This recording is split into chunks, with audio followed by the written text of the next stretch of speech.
আচ্ছা অনাথ, আগে কথা তোর এই অনাথ নামটা কিডা রাখছিল?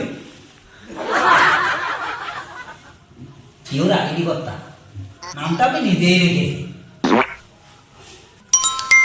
জানি না কোন মা আমার জন্ম দিয়ে শুয়ে ফেলে দিয়েছিল স্টেশনে। তারপরে মনে করেন যে ওই স্টেশনে স্টেশনে মনে করেন লাঠি গুঁতো খেয়ে মানুষ হয়েছি। তারপর ওই যে একদিন আপনার স্টেশনে হার্ট অ্যাটাক হলো না, আমি আপনার হাসপাতালে নিয়ে গেলাম। তারপরে তো আপনি আপনার একটা আশ্রয় দিলেন। এই যে আপনার আমি এখন গোলাম।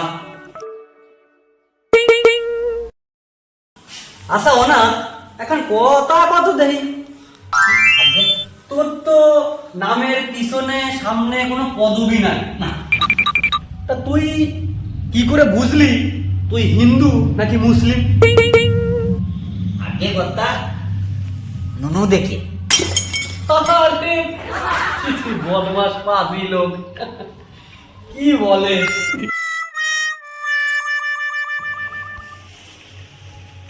ওই যে ছোটবেলায় আমরা কয়েক বন্ধু মিলে নদীতে স্নান করতে গিয়েছিলাম।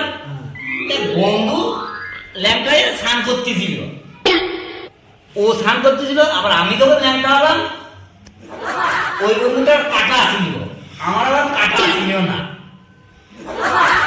তখনই বুঝলাম যে আমি হিন্দু। ও বদমাস পাজি।